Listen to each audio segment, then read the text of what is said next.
कुरंग म्हणजे काय किंवा कुरंग नावाचा अर्थ काय होतो?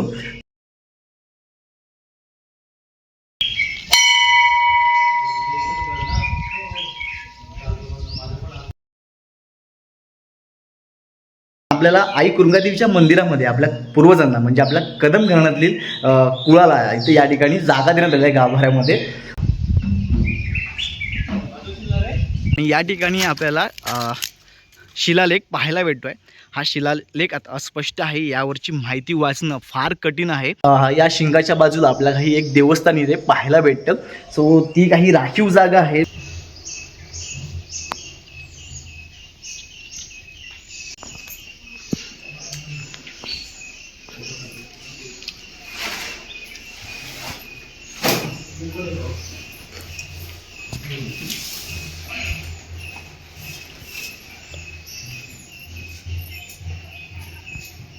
नमस्कार, जय शिवराय, जय शंभूराजे मित्रांनो, आज मी माझ्या गावी आहेत आणि गावी शिमगोत्सव निमित्त मी गावी आलो आहोत. आणि आता मी आहे आई कुरंगादेवी मंदिरामध्ये.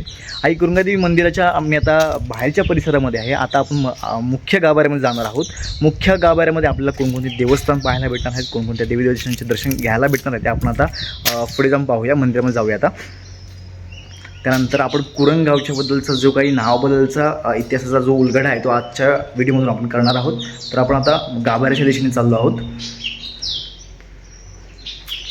गाभाऱ्यात प्रवेश घेण्या अगोदर आपलं असं इथे आपल्याला अशा ठिकाणचं पाहायला भेटतं आहे स्ट्रक्चर. तर आपण आता गाभाऱ्याकडे जाऊया. आपण आता गाभाऱ्यात प्रवेश केला आहे. सुरुवातीला आपल्याला पाहायला भेटते कुरंगादेवीचं दर्शन घडतं. बाजूलाच आपल्याला देव रवळनाथ, पावनादेवी, बामनदेव, सुरंगदेवी, विठलादेवी आणि कदम महापुरुषांचा दगड आपल्याला या ठिकाणी पाहायला भेटतो. दर्शनासाठी आपल्याला पाहायला भेटतो या ठिकाणी. तर आपण सर्व देवी देवतांचे दर्शन घेऊ आणि मंदिराच्या बाहेरचा परिसर पाहू.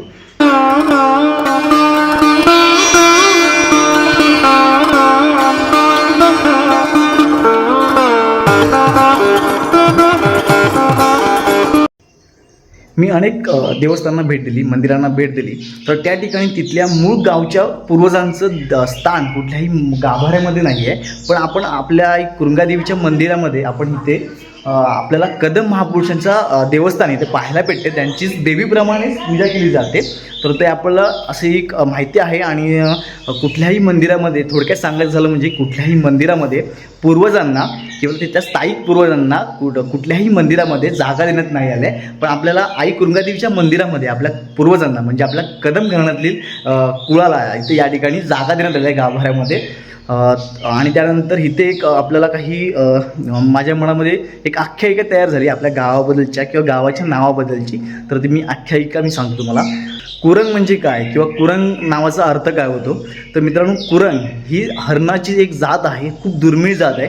आपल्याला आजच्या काळामध्ये ते जाती पाहायला भेटत नाहीत. सांबर, काळवीट ह्या जशा जाती आहेत त्याचप्रमाणे कुरंग नावाची जात यापूर्वी आपल्याला इकडे पाहायला भेटत होती. सो मी खूप अभ्यास केल्यानंतर मला काही अशा माझ्या मनात काही दंतकथा आख्यायिका तयार झाल्या. तर ती अशाबद्दलची आख्यायिका होती. तर आपल्या इकडे ज्यावेळेला आपण आपला गाव जेव्हा वसला तेव्हा खूप असा म्हणजे प्राचीन इतिहास आपल्या गावाला लाभलेला आहे. आपण मूळ जे इकडे कोण आले ते म्हणजे कदम आले. तर ते कदम आले ते गडीतामण म्हणून आपलं मूळ जे गाव आहे आमचं कदमांचं ते गडीतामण आहे. आणि गडीतामणातून कदम या ठिकाणी आले आणि इकडे येऊन राहू लागले. तर या ठिकाणी त्यांनी मला असं वाटतं की हरणांचा जो कळप होता, कुरंग नावाचा जो हरण होता त्याचं या ठिकाणी जास्त प्रमाणात त्यांनी इकडे कळप पाहिला असेल. आणि त्या कळपावरूनच या गावचं नाव जर ठेवण्यात आलं ते म्हणजे कुरंग अशी एक आख्यायिका आहे. त्याचा पुरावा जर म्हणायचं झालं तर पुरावा म्हणजे आपल्या मंदिरामध्ये इथे असणारे हे आपण ढोलवाद्य जे आपण लटकवतो तर हे या ठिकाणी त्या हरणाचं शिंग आपल्याला पाहायला भेटतं आहे बघा. आता ह्याच्यामध्ये काही शिंग जरा कमी झाले आहेत, कारण यापूर्वी इथे 3 ते 4 शिंग या ठिकाणी होती. आता फक्त 2 आपल्याला या ठिकाणी पाहायला भेटतात. तर इथं आपण आपलं हे ढोलवाद्य अडकवलं जातं आणि इथे हे वाजवलं जातं. तर या ठिकाणी या शिंगाच्या बाजूला आपल्याला काही एक देवस्थान इथे पाहायला भेटतं. सो ती काही राखीव जागा आहे. मला वाटतं जी बौद्ध समाजातील लोकांसाठी ही जागा ठेवण्यात आली असावी. कुरंग नावाच्या हरणाचं जे शिंग आहे हे कधी खराब होत नाही. आता मला माझं वय आहे आता 25 वर्ष. मी माझ्या लहानपणापासून शिंगे या ठिकाणी पाहतोय. माझ्या आजोबांच्या लहानपणापासून ते पाहत आलेत. म्हणजे विचार करा, आपला हा सर्वात मोठा पुरावा कुठला असेल या खाईला जो मॅच होणार होतो म्हणजे हे शिंग. आता आपण मंदिराचा सर्व भाग पाहू आणि मग आपण होळीच्या मांडावर जाऊ आणि होळीच्या मांडावरून आपण आपल्या कदम घराण्याच्या जे मूळ घर होतं आपलं त्या ठिकाणी आपण जाऊन तो पूर्ण घर आपलं पाहू. चला आता आपण मंदिराच्या बाहेर पाहूया. मंदिराच्या बाहेर आल्यानंतर आपल्याला मंदिराच्या समोरच आपल्याला गाभाऱ्याच्या समोरच अगदी दीपस्तंभ पाहायला भेटतो आहे. दीपस्तंभ आपला प्रत्येक देवळामध्ये पाहायला भेटतो. दीपस्तंभाबद्दल सांगायचं झालं तर दीपस्तंभाचा वापर हा आपण काही बऱ्याच लोकांना माहीत नसेल दीपस्तंभ मंदिराच्या बाहेर का असतं. तर दीपस्तंभ यासाठी असतं की आपण आपला जो भाग आहे तो कोकणामध्ये मोडतो आणि कोकणामध्ये टिपरी पौर्णिमा दिवशी या टिपरी पौर्णिमा दिवशी वरती सर्व उंच भागावरती आपण दिवा पेटवतो. तिथे एक कहाणी वेगळी आहे, ती मी तुम्हाला टिपरी पौर्णिमा दिवशी सांगेन किंवा जसं मला वेळ भेटेल त्यापर्यंत मी तुम्हाला ती माहिती तुमच्यापर्यंत नक्कीच पोहोचवेल. तर अशी एक माहिती आहे. तर आपण आता मंदिराच्या बाहेर आलो आहोत. तर आपण इथं दीपस्तंभ पाहायला भेटतो आहे. दीपस्तंभाच्या अगदी खाल्ल्या बाजूला आपल्याला शिवलिंग पाहायला भेटतं आहे.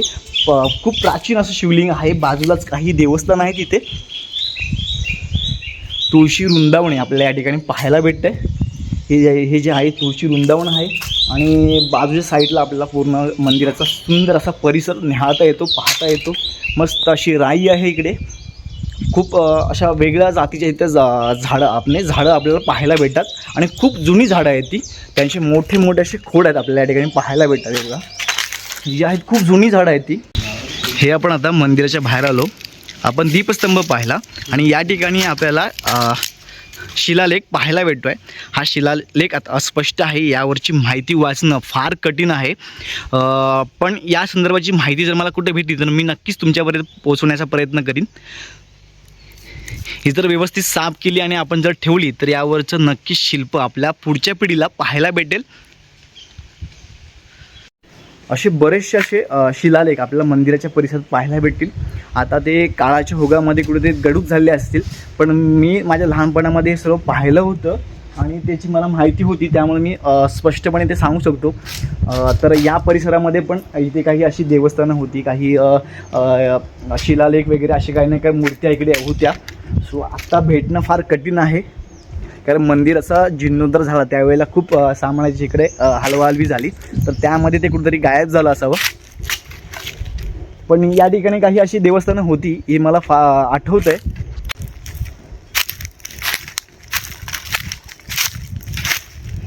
आता भेटणं फार कठीण आहे. या ठिकाणी मंदिराची विहीर आहे, म्हणजे फार जुनी विहीर आहे आणि तिच्यावरती नंतर काम करण्यात आलं आहे. विहिरीच्या समोरच आपल्याला काही समाधीशिळा पाहायला भेटतात. हे बघताय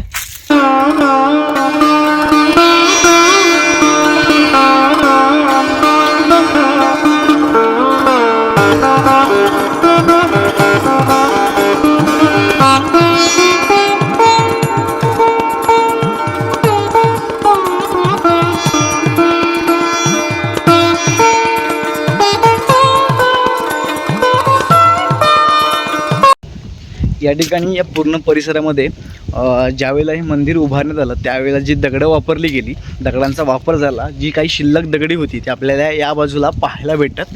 तर तुम्ही कधी आलात तर नक्कीच हे सर्व पहा. खूप सुंदर आहे आणि खूप जतन आतापर्यंत आपल्या पिढीपर्यंत ते जपून आहे आणि आपल्याला ते पुढच्या पिढीपर्यंत न्यायचं आहे. तो हा माझा एक छोटा प्रयत्न आहे.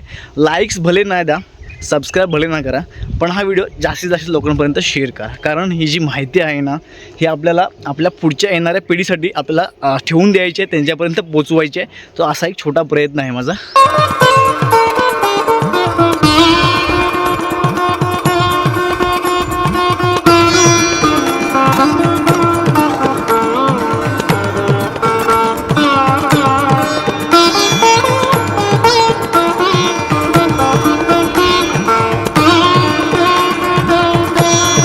वारा सुटण्याचा जमला आहे, त्याच्यामुळे सगळं आता कचरा वगैरे उडत आहे, सगळं चादर वगैरे उडत आहेत. तर आपण आता होळीच्या मांडावरती आहोत आणि होळीच्या मांडावरती आपल्याला इथे गावदेवीची होळी या ठिकाणी पाहायला भेटते. होळी दहनानंतर आपल्या कोकणामध्ये आपल्या भागामध्ये होळी उत्सवाला म्हणजे शिमगा उत्सवाला सुरुवात होते. आता आपण दर 1 किलोमीटरवर कोकणामध्ये गेलो ना, तिकडच्या चालीरीती, परंपरा आणि सण उत्सव साजरे करण्याची पद्धत ही बदलत जाते. तर आपल्याकडे आपल्या गावामध्ये होळी दहनाच्या नंतर ग्रामदेवतेची पालखी आपली सजवली जाते आणि पालखीत बसून देव हे 7 ते 8 दिवस देवाऱ्यात नसतात, गाभाऱ्यात नसतात. ते पालखीत बसून प्रत्येकाच्या घरी जातात, मनामध्ये जातात. सो अशी एक प्रथा आहे आपली आणि ती आपण परंपरा आपण जपत आहोत. तर आपली ही गावची ते गावहोळी आहे. गावहोळी बरोबरच आपण काही वाडीच्या होळी देखील उभ्या करतो. तर ते ह्या आपण बघू शकता की वाडीच्या होळी आहेत. तर प्रत्येक गावामध्ये एक गाव एक होळी असते. आमच्या गावामध्ये आमच्या भागामध्ये इथे प्रत्येक वाडीच्या होळी असतात आणि एक गावदेवी असते, गावदेवीची होळी असते.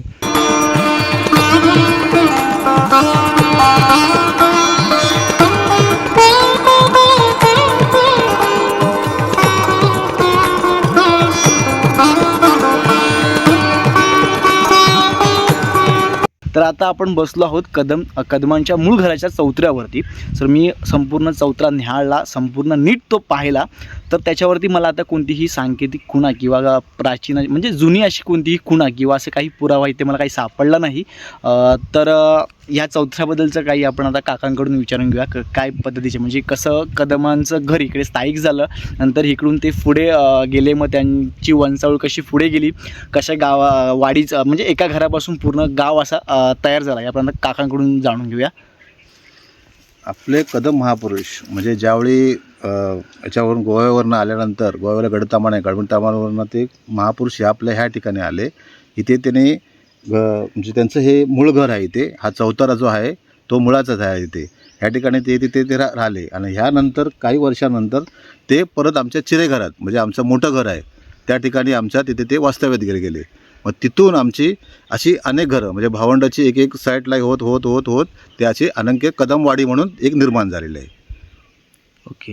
आणि मग त्या कदमवाडीत जी काही त्यांची मुली वगैरे होत्या, त्यांची लग्न वगैरे झाली, मग त्यांची पाहुणे पण होते कुणाकुणाचे, ते त्यांनी ते या गावामध्ये यायला लागले. मग त्यांना ती कदमानी जागा दिली आणि नंतर मग अशी आपल्या म्हणजे वाडीतून अशी बाजूच्या वाड्या निर्माण झाली. जसे की आता लाखन म्हणू शकतो, माजरकर म्हणू शकतो, हे आपले सर्व पाहुणे पण आहेत. चाळके असे बरेचसे आहेत. पठारवाडीकडे गेलो तर आपल्याला काही लाड वगैरे अशी सगळी पाहुणे पण आपल्याला त्या ठिकाणी पाहायला भेटतील. आणि मग असे एका कुटुंबापासूनही अनेक कुटुंब तयार झाली आणि त्या अनेक कुटुंबापासून अशा वाड्यांमध्ये झाल्या आणि वाड्यांचं रूपांतर नंतर पुढे जाऊन आपल्या कुरण गावामध्ये झालं. आपण गावाबद्दलचं माहिती आपण जाणून घेतली आहे मंदिरामध्ये. सो अशा पद्धतीचा एक इतिहास होता, एक अशा पद्धतीचं काही माहिती आपल्या गावाबद्दलची होती.